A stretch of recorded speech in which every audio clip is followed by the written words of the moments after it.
प्रदेश में petrol diesel की बढ़ती कीमतों को लेकर कांग्रेस का हल्ला बोल। देश में कोने कोने में सड़कों पर उतरे कांग्रेसी, बैलगाड़ी पर भी हो रहा प्रदर्शन।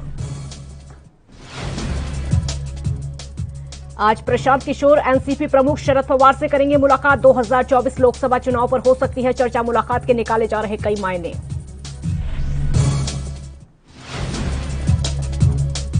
बढ़ती महंगाई और बेरोजगारी को लेकर अखिलेश यादव का केंद्र सरकार पर वार। बोले, बेरोजगारी और महंगाई ने तोड़ी कमर, जनता को नहीं है बीजेपी से कोई उम्मीद।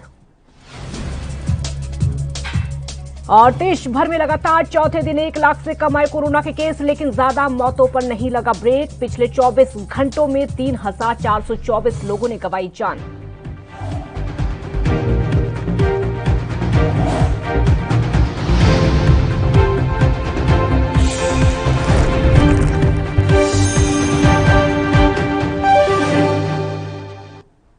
नमस्कार, आप देख रहे हैं एनबी न्यूज। मैं हूं आपके साथ काजल ठाकुर। इस वक्त की बड़ी खबर आपको बता देते हैं। यूपी कैबिनेट विस्तार को लेकर हलचल लगातार तेज है, क्योंकि आज मुख्यमंत्री योगी आदित्यनाथ की मुलाकात प्रधानमंत्री मोदी से होनी है। जितिन प्रसाद को मंत्री बनाया जा सकता है, सूत्रों के मुताबिक ये खबर निकलकर सामने आ रही है। जितिन प्रसाद, जो कि अभी बीजेपी में शामिल हुए हैं, एमएलसी बनाकर मंत्रिमंडल में शामिल करने के आसार भी जताए जा रहे हैं। दिल्ली में सीएम योगी से जितिन प्रसाद मिले थे, उनकी मुलाकात हुई थी, जिसके बाद से ये कयास लगातार निकलकर सामने आ रहे हैं। तो उत्तर प्रदेश में कैबिनेट विस्तार को लेकर लगातार हलचल जो तेज होती जा रही है। मुख्यमंत्री योगी आदित्यनाथ 2 दिनों से दिल्ली में हैं।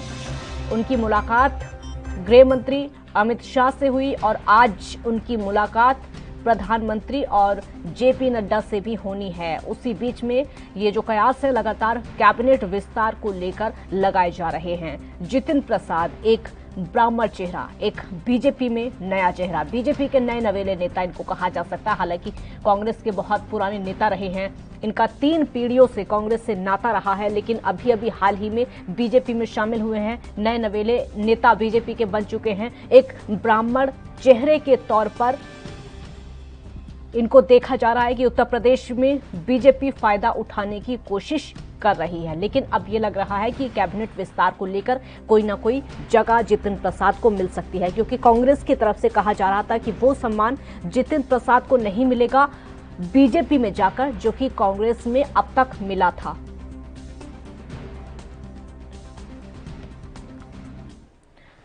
और वहीं दिल्ली में कांग्रेस पेट्रोल डीजल की कीमतें बढ़ने को लेकर विरोध प्रदर्शन लगातार कर रही है। पार्टी नेता केसी वेणुगोपाल ने कहा है कि मोदी सरकार आम जनता को लूटना बंद करे। पिछले 5 महीनों में पेट्रोल डीजल के दाम 44 बार बढ़ाए गए हैं। 250 शहरों में पेट्रोल के दाम 100 रुपए प्रति लीटर से ज्यादा अब तक हो चुके हैं।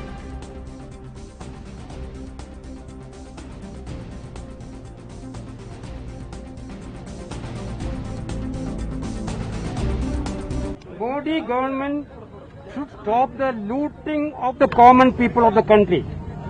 You see, within last 5 months, they have increased the petrol diesel price 44 times. Therefore, you have to understand, now in around 250 cities, petrol price has more than 100 rupees. Now, on one side, people are suffering due to COVID.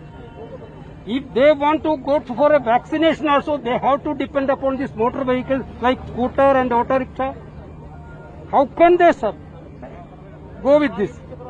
Therefore, this government. Madhya Pradesh के इंदौर में लगातार बढ़ रहे petrol diesel में वृद्धि के खिलाफ आज कांग्रेस द्वारा पेट्रोल पंप पर प्रदर्शन किया गया। पेट्रोल और डीजल में मूल्य वृद्धि को लेकर यह प्रदर्शन किया गया है। और आपको बता दें कि केंद्र सरकार के खिलाफ महंगाई को लेकर आज जगह जगह कांग्रेस प्रदर्शन कर रही है।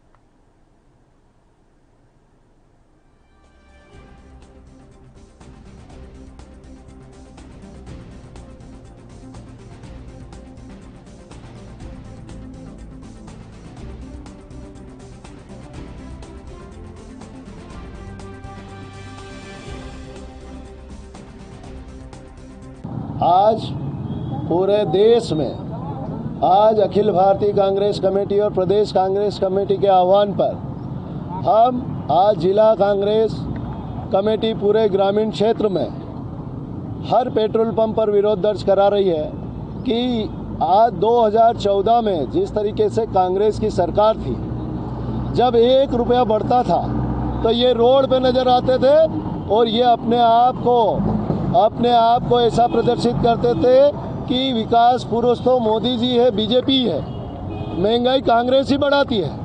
लेकिन जब पेट्रोल 2014 में 71 रुपये से ज़्यादा नहीं गया और 56 रुपये 40 पैसे से डीजल ज़्यादा नहीं बिका, लेकिन आज जिस तरीके से 100 के पार पेट्रोल है और 90 के पार डीजल है आज, और गैस की टंकी 450 रुपये में थी जो आज 850-900 रुपये तक उसकी कीमत पहुंच गई है। राजस्थान में चल रही सियासी उठापटक से जुड़ी बड़ी खबर सामने आ रही है, क्योंकि राजस्थान में सचिन पायलट और अशोक गहलोत के गुट के बीच में विवाद सुलझाने की कोशिशें लगातार तेज होती जा रही हैं। जानकारी के मुताबिक सचिन पायलट और प्रियंका गांधी के बीच में फोन पर बातचीत हुई है और उस बात की भी अटकलें लगाई जा रही हैं कि पायलट कांग्रेस आलाकमान से मिलने दिल्ली जा सकते हैं। आपको बता दें कि राजस्थान में पिछले कुछ दिनों से पायलट खेमा फिर से नाराज चल रहा है। पिछले साल पायलट खेमे की नाराजगी को दूर करने के लिए कांग्रेस आलाकमान ने एक समन्वय समिति बनाई, लेकिन इस समन्वय समिति बैठक अब तक हुई नहीं है इसकी, और पार्टी को हो रहे इस डैमेज को कंट्रोल करने के लिए अब प्रियंका गांधी आगे आई हैं। आपको बता दें कि सचिन पायलट खेमे ने कल जयपुर में शक्ति प्रदर्शन भी किया था। सचिन समर्थन जिस तरीके से कांग्रेस के 8 विधायक कल उनसे मिलने के लिए पहुंचे थे और इस बैठक में कैबिनेट विस्तार समेत कई मुद्दों को लेकर चर्चा हुई थी, तो अब दिक्कत ये आ रही है कि पायलट को कैसे संभाला जाएगा।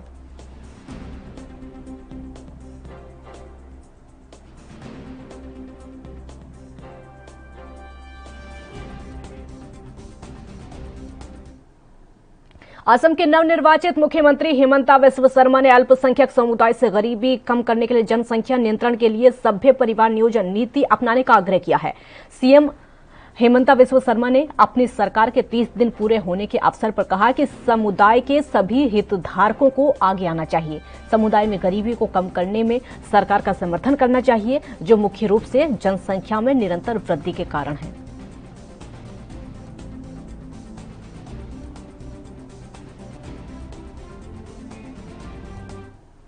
कांग्रेस नेता अशोक सिंह ने योगी सरकार पर हमला बोलते हुए कहा है कि योगी सरकार के शासन में किसानों की आंखों में आंसू देखने को मिले हैं। कोरोना काल में लोगों ने अपनों को खोया है।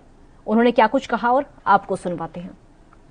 बहती हुई जमीन और खोता हुआ विश्वास और बिखरता हुआ जनाधार को बचाने के भारतीय जनता पार्टी संघर्ष कर रही है। शीर्ष नेतृत्व भी और उत्तर प्रदेश की भारतीय जनता पार्टी 4.25 साल के योगी शासन में जिस तरीके से देखने को मिला, लोगों किसानों की आंखों में आंसू, नौजवानों की आंखों में आंसू, सबसे बड़ी बात है कि कोरोना काल में जिस तरीके से लोगों ने अपने को खोया है, तो बहती हुई जमीन को और खोते हुए विश्वास को और बिखरते हुए जनाधार को बचाने के लिए भारतीय जनता पार्टी संघर्ष कर रही है। चूंकि प्रस्तावित चुनाव है, 2022 में बदलाव निश्चित है और हम जनता के बीच में। आरजेडी प्रवक्ता मनोज झा ने बिहार सरकार पर हमला बोलते हुए कहा कि बिहार में कोरोना से कई लोगों की मौत हो चुकी है, लेकिन ये बिहार सरकार की लापरवाही है। उन्होंने और क्या कुछ कहा है, आपको सुनवाते हैं। आंकड़ों के फजिंग में आरटीपीसीआर डेटा को लेकर के किया था, जिसका हमने सदन में भी उठाया। उसके बाद मौत के आंकड़े देखिए, पूरे देश में हुआ, लेकिन बिहार में तो भयावह था कि शमशान, गंगा किनारे के घाट, कब्रिस्तान के पास कुछ अलग दस्तावेज, बाढ़ सी आ गई थी और सरकारी महकमे में आंकड़े छोटा करके दिखाया जा रहा था। अरे जिंदगी में आपने डिग्निटी नहीं दी, मरने के बाद भी डिग्निटी से इनकार कर रहे हैं। और मैं तो कह रहा हूं अभी भी ये आधा अधूरा है। संख्या बहुत बड़ी है, क्योंकि मैं कई गांव जानता हूं जिसमें 20 दिनों के अंदर 40-50 लोगों की मौत हो रही है। ये स्वाभाविक नहीं है और मैं तो इसे कतई नहीं मानता हूं कि कोरोना से मौत, हमारी अव्यवस्थाओं के लाचार हो जाने, बेबस हो जाने से मौतें होंगी। लेकिन हाईकोर्ट बड़ी शालीनता से सर झुकाते हुए स्वास्थ्य मंत्री ने कहा कि जिला प्रशासन को आदेश दिए गए हैं, सही आंकड़े पेश किए जाएं। इस वजह से हो सकता है कि लोग होम आइसोलेशन में थे, इलाज के दौरान मौत हुई, ठीक होकर आने के बाद मौत हुई। देखिए, ये कितनी झूठ बातें हैं। मैं खुद कई जिला प्रशासनों के संपर्क में हूं। मैकेनिज्म ये था कि जो होम आइसोलेशन में भी रहेगा या अस्पतालों में रहेगा, इवन प्राइवेट हॉस्पिटल में रहेगा। एक ब्रेक के लिए आप रुकेंगे, जल्द हाजिर होंगे।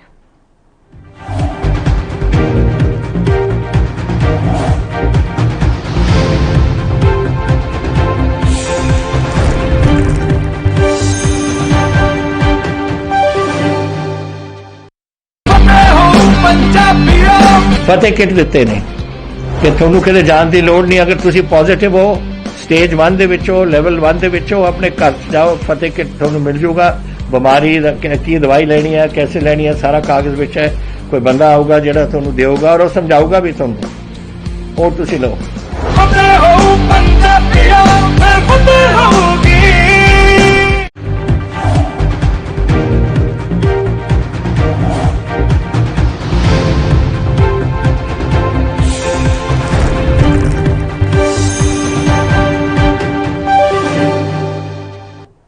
ब्रेक के बाद एक बार फिर स्वागत है आपका। सपा प्रवक्ता अनुराग भदौरिया ने योगी सरकार पर हमला करते हुए कहा है कि उत्तर प्रदेश में रोजगार नहीं है, लोगों को रोजगार के लिए भटकना पड़ता है। उन्होंने क्या कुछ कहा, आप भी सुनिए। उत्तर प्रदेश की बीजेपी और दिल्ली की बीजेपी में घमासान जारी है। दोनों के बीच में सुलह की मीटिंगों का दौर भी जारी है। अब दिक्कत यह है कि उत्तर प्रदेश की बीजेपी पे लगता है दिल्ली की बीजेपी भारी दिखाई दे रही है। जिस तरह से बॉडी लैंग्वेज मिलने की अगर दोनों की आप देखेंगे तो ऐसा लगता है कि केंद्र की बीजेपी उत्तर प्रदेश की बीजेपी भारी दिखाई दे रही है और उत्तर प्रदेश की बीजेपी में केंद्र फैसले ले रही है। माने किसको पार्टी में ज्वाइन करना है, किसको मंत्री बनाना है, किसको मंत्री नहीं बनाना है, ये उत्तर प्रदेश की सरकार नहीं तय कर पा रही है, ये केंद्र की सरकार तय कर रही है, केंद्र की बीजेपी तय कर रही है। इसलिए उत्तर प्रदेश की बीजेपी और केंद्र की बीजेपी का जो संग्राम है उसमें केंद्र की बीजेपी भारी। देखिए, भारतीय जनता पार्टी के पास विकास का कोई मुद्दा है नहीं। वो सिर्फ चुनाव के समय में नेता इंपोर्ट करते हैं, नेताओं को तोड़ते हैं, नेताओं को अपनी पार्टी में लाते हैं, लेकिन वो भूल जाते हैं कि जनता की मन की बात तो जनता ही जानती है, जनता की मन की बात तो कोई खरीद नहीं सकता। इसलिए जनता 2022 में जिस तरह से पंचायती चुनाव में भारतीय जनता पार्टी है, उसी तरह से 2022 में भी जनता ने जो दर्द झेला है 4.5-5 सालों में, उसका बदला जनता वोट के माध्यम से बीजेपी से लेगी। जाहिर सी बात है, पूरे उत्तर प्रदेश के अंदर में रोजगार नाम की चीज है ही नहीं, कहीं भी रोजगार नहीं है। महंगाई चरम सीमा पे है। तो यहाँ पे लॉकडाउन की वजह से बिजनेस ठप पड़ा हुआ है। इन्होंने इन्वेस्टमेंट समिट की थी, उस समिट के इन्होंने पता नहीं कितने लाख करोड़ रुपए इन्वेस्ट करने के लिए लेके आए थे, कहाँ गए वो? 4 लाख करोड़ रुपए थे, कहाँ है 4 लाख करोड़ रुपए? हमको 4000 करोड़ ही दिखा दो कहीं इन्वेस्टमेंट हुए हैं। भारतीय जनता पार्टी ने 4.5 साल तक उत्तर प्रदेश के अंदर में सिर्फ और सिर्फ जुमलेबाजी की है और जाति धर्म की राजनीति की है। जनता का उन्होंने कोई काम नहीं किया, जिसकी वजह से जनता आज भी कोरोना से और बेरोजगारी से, महंगाई से करहा रही है। यही कहूंगा, देश के अंदर में लोकतंत्र जिंदा रहना चाहिए, संविधान भी जिंदा रहना चाहिए। ये सरकार की जिम्मेदारी होती है कि लोगों की प्राइवेसी को रखना, लोगों की जो अपनी प्राइवेसी होती है उसकी रक्षा करना, ये सरकार का दायित्व होता है और सरकार को अपने दायित्व को पूरी तरह निभाना।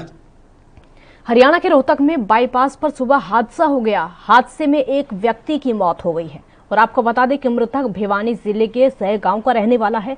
जानकारी के मुताबिक महन बाईपास पर एक कैंटर ने ट्रॉली में 3 बार टक्कर मारी, जिससे ट्रैक्टर ट्रॉली दोनों पलट गए। ट्रैक्टर में बैठा 52 साल का व्यक्ति नीचे गिर गया और कैंटर चालक ने गाड़ी उसके ऊपर गिरा दी, जिससे मौके पर ही व्यक्ति की मौत हो गई। मृतक के बेटे ने बताया कि कैंटर चालक गाड़ी को छोड़कर मौके से फरार हो गया। उन्होंने पुलिस पर आरोप लगाते हुए कहा है कि सुबह 6 बजे पुलिस को सूचना दी गई थी, लेकिन पुलिस 1 घंटे के बाद पहुंची। वहीं इस मामले में पुलिस ने रोड जाम करते हुए लोग जितने भी वहां पर हैं वो पुलिस से मांग कर रहे हैं कि उनको न्याय दिया जाए। फिलहाल पुलिस सिर्फ और सिर्फ कार्रवाई की बात कह रही है।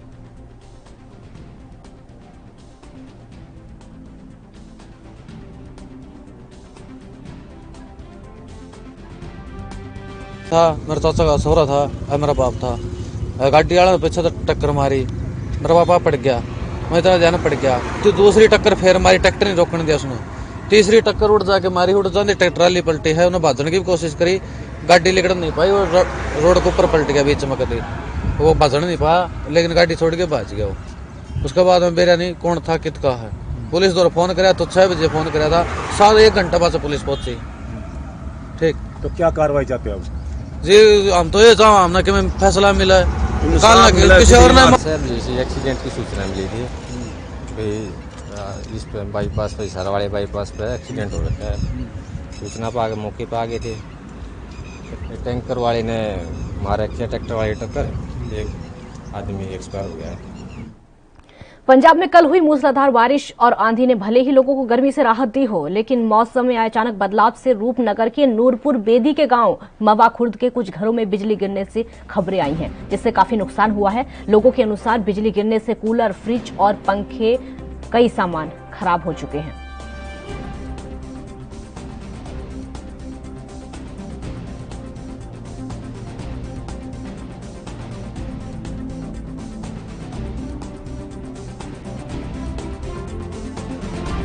आसमानी बिजली गिर गई आई घर च बैठे हुए असीं सारे अग लग गई घर च लाइट सारी चल गई या सारी तारा जल गई फ्रिज टीवी सब कुछ सड़ गया पखे भी सड़ गए मीटर भी सड़ गया असीं बच गए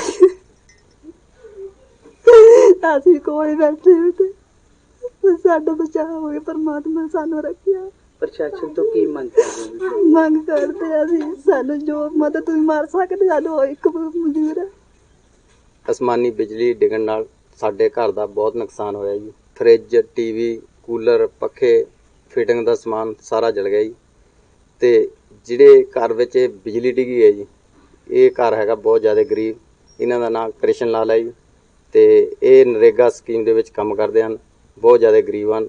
मैं प्रशासन नूं बेनती करदा हाँ कि जिन्नी भी इन्हां दी मदद हो सके जल्दी तो जल्दी कीती जाए।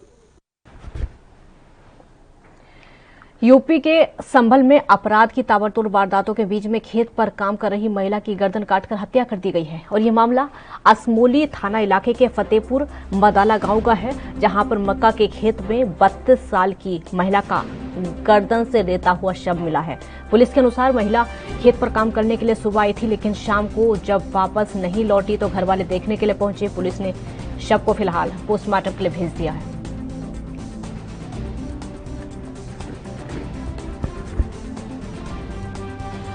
सर जैसे कि महिला की गला रेत कर हत्या करी है, क्या है पूरा मामला?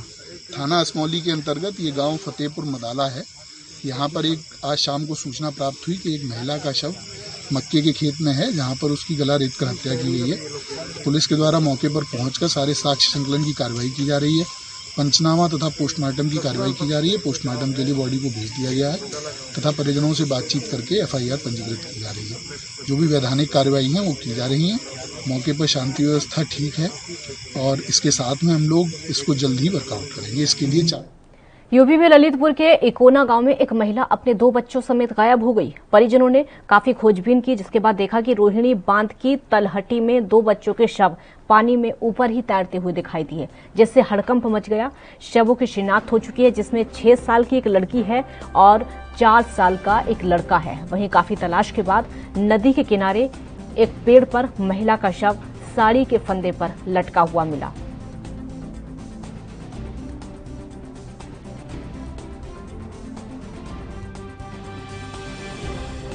मालूम है उनकी फोन से बात भाई, जब मोड़ी ने हमारी बहू को फोन करो कि तुम्हें हम से बात कर ली,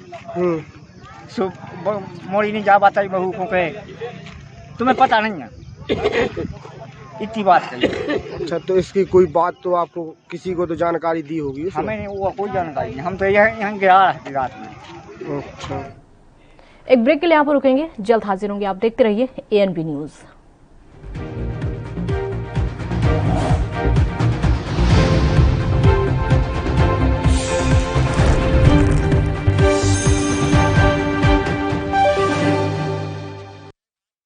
कोरोना वायरस ਨੂੰ ਅਸੀਂ ਤਾਂ ਹੀ ਹਰਾ ਸਕਦੇ ਹਾਂ ਜੇਕਰ ਅਸੀਂ ਆਪਣੇ ਵੱਧ ਤੋਂ ਵੱਧ ਟੈਸਟ ਕਰਵਾਵਾਂਗੇ ਤੇ ਵੈਕਸੀਨੇਸ਼ਨ ਲਗਵਾਵਾਂਗੇ। जैसे ਤੁਹਾਨੂੰ ਕੋਈ ਥੋੜੀ ਬਿਮਾਰੀ ਵੀ ਲੱਗੇ, ਤੁਹਾਨੂੰ ਲੱਗੇ ਕਿ ਮੈਨੂੰ ਮੇਰੀ ਛਾਤੀ 'ਚ ਦਰਦ ਹੈ ਜਾਂ ਮੈਨੂੰ ਖਾਂਸੀ ਹੋ ਗਈ ਜਾਂ ਮੈਨੂੰ ਜ਼ੁਕਾਮ ਹੋ ਗਿਆ ਜਾਂ ਮੇਰਾ ਬਦਨ ਦਰਦ ਹੈ, ਤੁਸੀਂ ਵੇਟ ਨਾ ਕਰੋ, ਟੈਸਟ ਕਰਾਓ। ਪੰਜਾਬ ਸਰਕਾਰ ਵੱਲੋਂ ਕੋਰੋਨਾ ਵਾਇਰਸ ਨਾਲ ਨਜਿੱਠਣ ਲਈ ਪੰਜਾਬ ਦੇ ਪਿੰਡਾਂ ਵਿੱਚ ਵੈਕਸੀਨੇਸ਼ਨ ਡਰਾਈਵ ਚਲਾਈ ਗਈ ਹੈ ਤਾਂ ਜੋ 18 ਸਾਲ ਤੋਂ ਉੱਪਰ ਦੇ ਸਾਰੇ ਲੋਕ ਜਲਦ ਤੋਂ ਜਲਦ ਆਪਣੀ ਵੈਕਸੀਨੇਸ਼ਨ ਕਰਵਾ ਸਕਣ। पूरे पंजाब ਦੇ ਪਿੰਡਾਂ ਲਈ ਕੋਵਿਡ ਟੈਸਟਿੰਗ ਕੇਂਦਰ ਸਥਾਪਿਤ ਕੀਤੇ ਗਏ ਨੇ। ਜੇਕਰ ਤੁਹਾਨੂੰ ਬੁਖਾਰ ਜ਼ੁਕਾਮ ਜਿਹੇ ਲੱਛਣ ਮਹਿਸੂਸ ਹੁੰਦੇ ਹਨ ਤਾਂ ਤੁਰੰਤ ਆਪਣਾ ਕੋਰੋਨਾ ਵਾਇਰਸ ਦਾ ਟੈਸਟ ਕਰਵਾਓ। ਕੋਰੋਨਾ ਸੰਬੰਧੀ ਜਾਣਕਾਰੀ ਲਈ 104 ਹੈਲਪਲਾਈਨ ਤੇ ਕਾਲ ਕਰੋ। तो ਤੁਸੀਂ ਪਲੀਜ਼ ਇਸ ਗੱਲ ਤੋਂ ਹੁਣ ਮੇਰੀ ਗੱਲ ਮੰਨੋ ਕਿ ਆਪਾਂ ਪੰਜਾਬ ਨੂੰ ਬਚਾਉਣਾ ਹੈ, ਆਪਣੇ ਪਰਿਵਾਰਾਂ ਨੂੰ ਬਚਾਉਣਾ ਹੈ, ਆਪਣੇ ਪਿੰਡ ਨੂੰ ਬਚਾਉਣਾ ਹੈ, ਤੁਸੀਂ ਆਪਣੇ ਮੁਹੱਲਿਆਂ ਨੂੰ ਬਚਾਉਣਾ ਹੈ। ਤੁਸੀਂ ਜੋ ਦੱਸਿਆ ਡਾਕਟਰਾਂ ਨੇ ਕਰੋ। हिदायतां दी पालना करके आओ मिलके करिए कोरोना ते फतेह। यही है साडा मिशन फतेह।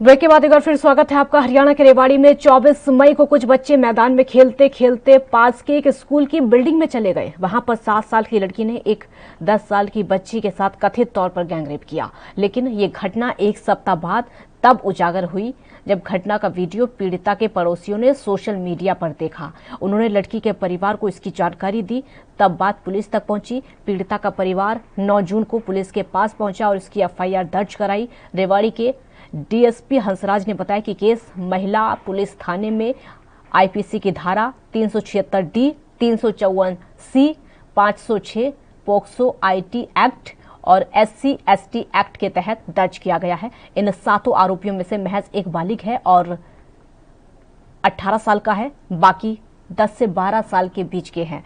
पीड़िता के पड़ोसी ने इन आरोपियों की वीडियो के आधार पर पहचान कर ली है और वहीं पुलिस का कहना है कि लगातार इस मामले की जांच की जा रही है।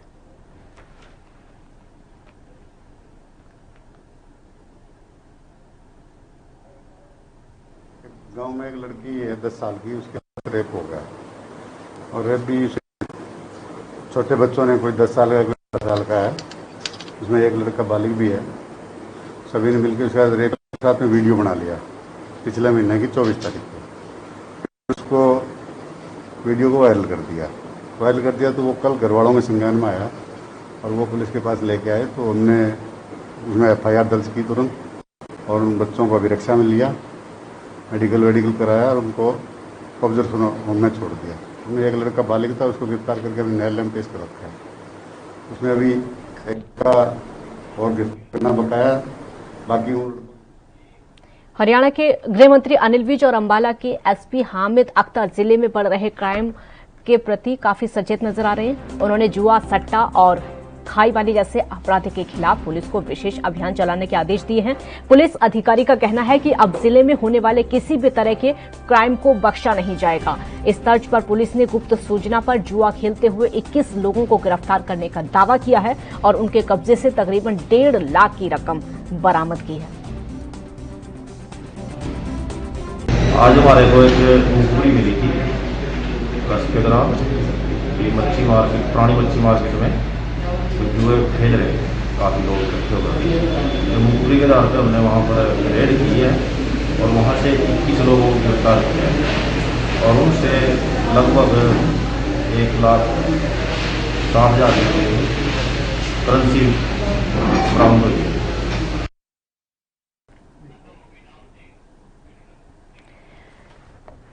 एक बड़ी खबर आपको बता देते हैं। प्रधानमंत्री नरेंद्र मोदी और उत्तर प्रदेश के मुख्यमंत्री योगी आदित्यनाथ की बैठक खत्म हो चुकी है। ये बैठक बहुत देर से चल रही थी, अब बैठक खत्म हो चुकी है। 2022 के विधानसभा चुनावों पर चर्चा संभव, क्योंकि 2022 का विधानसभा चुनाव है, उत्तर प्रदेश का चुनाव है, उसको लेकर तकरीबन 1 घंटे तक पीएम मोदी के साथ सीएम योगी आदित्यनाथ की ये बैठक चली। अब जेपी नड्डा से सीएम योगी मिलने के लिए पहुंचे हैं। जेपी नड्डा से मुलाकात होगी क्योंकि लगातार मंत्रिमंडल के विस्तार की खबरें भी निकलकर सामने आ रही हैं। तो पीएम मोदी और सीएम योगी की बैठक खत्म हो चुकी है।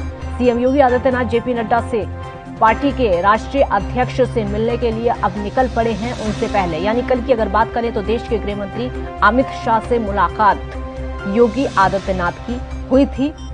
उत्तर प्रदेश विधानसभा चुनाव को लेकर लगातार चर्चाएं जोरों पर हैं। ज्योति प्रसाद का बीजेपी में जाना, अब सूत्रों के हवाले से खबर ये भी है कि उनको मंत्रिमंडल में शामिल किया जा सकता है, अब उनको मंत्री बनाया जा सकता है, कोई बड़ा पद भी उनको दिया जा सकता है। तो कई ऐसे कयास लगाए जा रहे हैं। उत्तर प्रदेश विधानसभा चुनावों को लेकर लगातार सरगर्मी तेज होती चली जा रही है।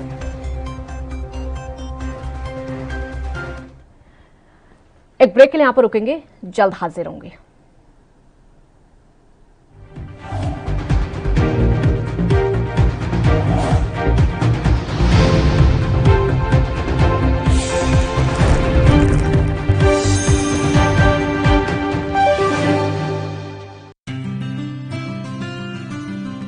ਜ਼ਿਲ੍ਹਾ ਹੁਸ਼ਿਆਰਪੁਰ ਪੰਜਾਬ ਦੇ ਉਹਨਾਂ ਜ਼ਿਲ੍ਹਿਆਂ ਵਿੱਚ ਸ਼ਾਮਿਲ ਹੈ ਜਿੱਥੇ ਕਰੋਨਾ ਦੇ ਖਿਲਾਫ ਜੰਗ ਵਿੱਚ ਸਭ ਨੇ ਇਕਮੁੱਠਤਾ ਦਿਖਾਈ ਹੈ। ਨਤੀਜਾ ਇਹ ਨਿਕਲਿਆ ਕਿ ਜ਼ਿਲ੍ਹੇ ਦੇ ਕਈ ਪਿੰਡਾਂ ਨੇ ਕਰੋਨਾ ਵੈਕਸੀਨੇਸ਼ਨ 100% ਦਾ ਟੀਚਾ ਹਾਸਿਲ ਕਰ ਲਿਆ ਹੈ, ਜੋ ਕਿ ਵਾਕਈ ਕਾਬਿਲੇ ਤਾਰੀਫ ਹੈ। ਦਰਅਸਲ ਪੰਜਾਬ ਦੇ ਮੁੱਖ ਮੰਤਰੀ ਕੈਪਟਨ ਅਮਰਿੰਦਰ ਸਿੰਘ ਨੇ ਟੀਕਾਕਰਨ ਨੂੰ ਲੈ ਕੇ ਇੱਕ ਲਹਿਰ ਦਾ ਆਗਾਜ਼ ਕੀਤਾ ਸੀ। ਮੁੱਖ ਮੰਤਰੀ ਦੇ ਹੁਕਮਾਂ ਅਨੁਸਾਰ ਹੁਸ਼ਿਆਰਪੁਰ ਸਮੇਤ ਪੂਰੇ ਪੰਜਾਬ ਵਿੱਚ ਸ਼ੁਰੂ ਕੀਤੀ ਗਈ ਕਰੋਨਾ ਮੁਕਤ ਪਿੰਡ ਮੁਹਿੰਮ ਨੇ ਜ਼ੋਰ ਫੜ ਲਿਆ ਹੈ। इस मुहिम तहत हर रोज ग्राम पंचायतां ਵੱਲੋਂ ਟੀਕਾਕਰਨ ਮੁਹਿੰਮ ਨੂੰ ਸਹਿਯੋਗ ਦਿੱਤਾ ਜਾ ਰਿਹਾ ਹੈ। ਇਸ ਮੁਹਿੰਮ ਦੇ ਸ਼ੁਰੂ ਹੋਣ ਤੋਂ ਬਾਅਦ ਪਹਿਲੇ 48 ਘੰਟਿਆਂ ਵਿੱਚ ਜ਼ਿਲ੍ਹੇ ਦੇ 11 ਪਿੰਡਾਂ ਨੇ ਕੋਰੋਨਾ ਵੈਕਸੀਨੇਸ਼ਨ ਦੀ 100% ਦੀ ਪਹਿਲੀ ਡੋਜ਼ ਲਗਵਾ ਲਈ ਸੀ।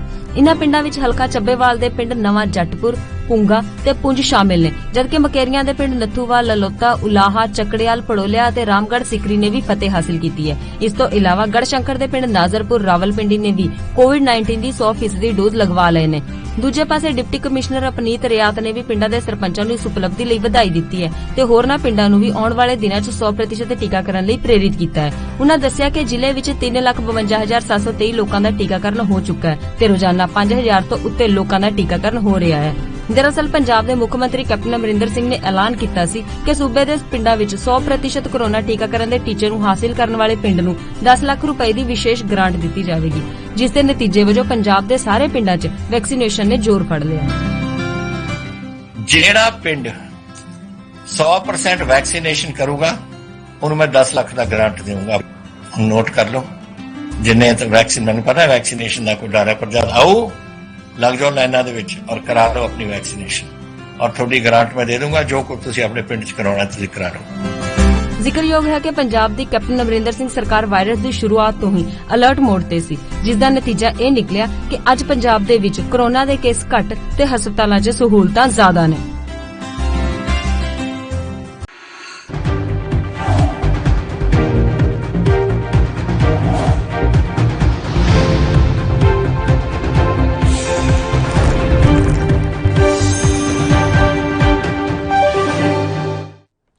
ब्रेक के बाद एक बार फिर स्वागत है आपका। यूपी के बुलंदशहर में गंगा घाट के आसपास चलाए जा रहे अतिक्रमण अभियान के दौरान पुलिस की मौजूदगी में एक युवक दुकान में आग लगाने के लिए गया है। पुलिस ने दुकानदार को हिरासत में लिया। दरअसल दुकानदारों का आरोप है कि बिना सूचना के पुलिस प्रशासन दुकान हटवा रहे थे। दुकानदारों ने कहा कि पुलिस अपनी मनमानी कर रही है और खोखे तोड़ रही है।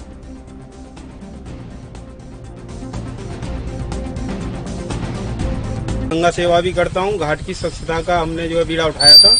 प्रतिदिन हम संध्या आरती करते हैं और सिंचाई विभाग की असीम कृपा से ये सभी गरीब लोग यहाँ पता नहीं कितने वर्षों से, मेरा तो जन्म भी नहीं था, अपने फूल पत्ती बेच के प्रसाद आती की दुकानें लगाते हैं, डूबने वालों को। सिंचाई विभाग ठेका उठाती है?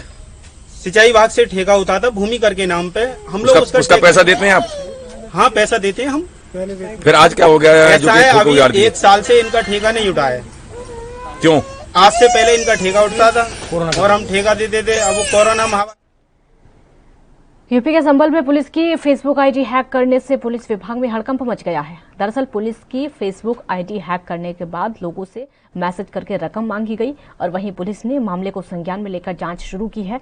इस दौरान एसपी ने लोगों को सतर्क रहने को कहा है। वहीं फेसबुक हैकर्स ने कई नामी गिरामी लोगों को रकम मांगने के मैसेज भी भेजे।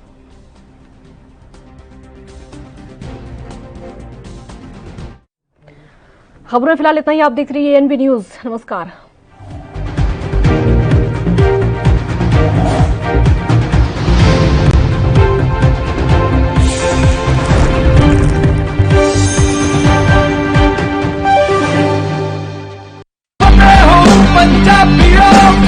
वैक्सीन जरूर कराउणी है। तुसीं थोड़ी एंटीबॉडीज ਵਧਾਉਣੇ ਨੇ। ਜਦੋਂ ਤੁਹਾਡੇ ਐਂਟੀਬਾਡੀਜ਼ ਵਧਣਗੇ ਉਹ ਐਂਟੀਬਾਡੀਜ਼ ਨੇ ਜਿਹੜੀ ਕੋਰੋਨਾ ਦੇ ਨਾਲ ਜੰਗ ਲੜ ਸਕਦੀ ਹੈ ਤੁਹਾਡੇ ਬਾਡੀਜ਼ ਦੇ ਵਿੱਚ।